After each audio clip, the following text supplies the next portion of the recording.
पार्श्वभूमीवर पंतप्रधान मोदींनी महाराष्ट्रावर विशेष लक्ष देण्यास सुरुवात केली।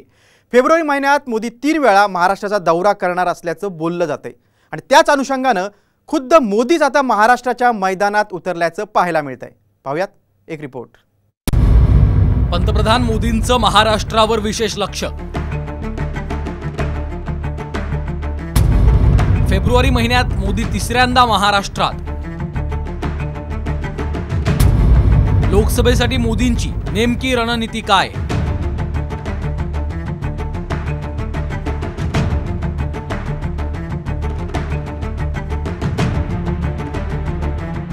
अब की बार 400 पार म्हणत भाजपनं तिसऱ्यांदा लोकसभा निवडणुका जिंकण्याचा चंग बांधलाय। त्यामुळे ज्या राज्यात भाजपसाठी अनुकूल वातावरण नाही त्या राज्यांवर भाजपनं विशेष लक्ष केंद्रित केलंय। उत्तर प्रदेश नंतर ज्या राज्यातून सर्वाधिक जागा निवडून येतात आणि ज्या राज्यातून केंद्राला सर्वाधिक महसूल मिळतो अशा महाराष्ट्रावर भाजपनं विशेष जोर लावलाय। त्यासाठी पंतप्रधान नरेंद्र मोदी स्वतः मैदानात उतरले। उत्तर प्रदेशात लोकसभेच्या 80 जागा आहेत, त्यापाठोपाठ सर्वाधिक म्हणजे 48 जागा महाराष्ट्रात आहेत। 2019च्या लोकसभा निवडणुकीत भाजप शिवसेना युतीला चांगल्या जागा मिळाल्या होत्या, पण यावेळीची परिस्थिती वेगळी आहे। एकनाथ शिंदेंची शिवसेना, अजित पवारांची राष्ट्रवादी यांना भाजपनं जरी सोबत घेतलं असलं तरी पुन्हा तेवढ्याच किंवा त्यापेक्षा जास्त जागा जिंकून आणणं भाजपसाठी कठीण असल्याचं भाजपचेच रिपोर्ट आहे। याशिवाय पक्षफुटीनंतर उद्धव ठाकरे आणि शरद पवारांना सहानुभूती मिळण्याची शक्यता आहे। विशेष म्हणजे राष्ट्रीय पातळीवर इंडिया आघाडी खिळखिळी झाली असली तरी महाराष्ट्रात मात्र महाविकास आघाडीच्या रूपाने इंडिया आघाडीची ताकद चांगली आहे। दरम्यान विरोधकांनी मात्र मोदींच्या या दौऱ्यावर सडकून टीका केली आहे। महाराष्ट्रात त्यांना वारंवार यावं लागेल, कारण महाराष्ट्रात सध्याच्या सरकारला किंवा सध्याची त्यांची जी काय तथाकथित महायुती आहे ती लोकसभेच्या 4 जागा जिंकू शकत नाही। म्हणून मोदींना इथे वारंवार प्रचारासाठी यावं लागतं। निमित्त विकास कामाच्या उद्घाटनाचं असतं, पण ते प्रचारासाठी येत आहेत, त्यांना प्रचार करू द्या। महाराष्ट्रातली जनता संतापलेली आहे। महाराष्ट्रातली जनता वाट बघते कधी एकदा निवडणुका येतात आणि भारतीय जनता पक्षाला आम्ही धडा शिकू, ही भीती माननीय नरेंद्र मोदी साहेबांना असल्यामुळे, त्यांच्याकडे हा रिपोर्ट असल्यामुळे आज ते सातत्याने महाराष्ट्रामध्ये फेऱ्या करतायत, वाऱ्या करतायत।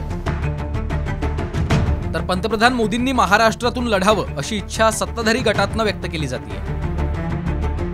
पंतप्रधान अगर कुठल्या राज्यामध्ये वारंवार जात असतील तर ह्याला शुभ संकेत म्हणतात आणि मोदीजींचे पायगुण हे महाराष्ट्रासाठी फार शुभ आहेत। म्हणून मोदीजी वारंवार जेवढ्या वेळी महाराष्ट्रामध्ये येतील तेवढंच आमचा महाराष्ट्र एक प्रगतशील राज्य राहील। म्हणून मी परत सांगतो की आमच्या सगळ्यांची इच्छा आहे की मोदीजींनी जशी उत्तर प्रदेशमध्ये निवडणूक लढवली ना तशी महाराष्ट्रामध्ये पण लढवावी। संसदेचं अर्थसंकल्पीय अधिवेशन संपल्यानंतर कोणत्याही क्षणी निवडणुकांची आचारसंहिता लागू शकते। त्यामुळे मोदींच्या हस्ते अनेक विकास कामांच्या उद्घाटनांचा धडाका सत्ताधारी भाजपनं लावलाय। मोदींचे 13 महिन्यात 8 दौरे। डिसेंबर 2022 मध्ये पंतप्रधान मोदींनी नागपूर समृद्धी महामार्गाचं उद्घाटन आणि वंदे भारत एक्सप्रेसला हिरवा झेंडा दाखवला, तर नागपूर मेट्रोचा टप्पा 1 देशाला समर्पित करताना फेज 2चा पाया घातला। जानेवारी 2023 मध्ये पंतप्रधान मोदींनी मुंबईत अनेक प्रकल्पांची पायाभरणी केली आणि काही प्रकल्पांचं उद्घाटन केलं। मुंबई मेट्रोनेही प्रवास केला। फेब्रुवारी 2023 मध्ये पंतप्रधानांनी मुंबईला शिर्डी आणि सोलापूरला जोडणाऱ्या 2 वंदे भारत ट्रेनला हिरवा झेंडा दाखवला, तर सांताक्रूज चेंबूर लिंक रोड आणि कुरार अंडरपासचं उद्घाटन केलं। ऑगस्ट 2023 मध्ये पंतप्रधानांनी पुण्यातल्या एका कार्यक्रमात भाग घेतला। यावेळी त्यांच्यासोबत राष्ट्रवादी काँग्रेसचे अध्यक्ष शरद पवार हे उपस्थित होते। पंतप्रधानांनी मेट्रो रेल्वेला हिरवा झेंडा दाखवला आणि पिंपरी चिंचवडमध्ये ऊर्जा प्रकल्पाची पायाभरणी केली। 14 ऑक्टोबर 2023 रोजी पंतप्रधान मोदींनी मुंबईतल्या आंतरराष्ट्रीय ऑलिम्पिक समितीच्या 141व्या सत्रात भाग घेतला। 26 ऑक्टोबर 2023 रोजी पंतप्रधानांनी अहमदनगरला भेट दिली, तर 3 दशकांपासून रखडलेलं निळवंडे धरणाचं लोकार्पण केलं, तर शिर्डी मंदिरात जाऊन भाविकांसाठी बांधण्यात आलेल्या आलिशान AC वेटिंग रूमचं उद्घाटन केलं। 12 जानेवारी 2024 रोजी पंतप्रधान मोदींनी नाशकात काळाराम मंदिरात आरती केली, तर नवी मुंबईत अटल सेतूचं उद्घाटन केलं।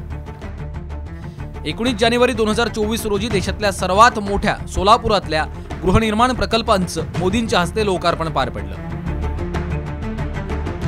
बिहारमध्ये नितीश कुमारांना भाजपनं पुन्हा सोबत घेतल्यानं बिहारमधल्या यशाची भाजपला खात्री आहे. दक्षिणेतील अनेक राज्यातही भाजपनं हातपाय पसरायला सुरुवात केली आहे.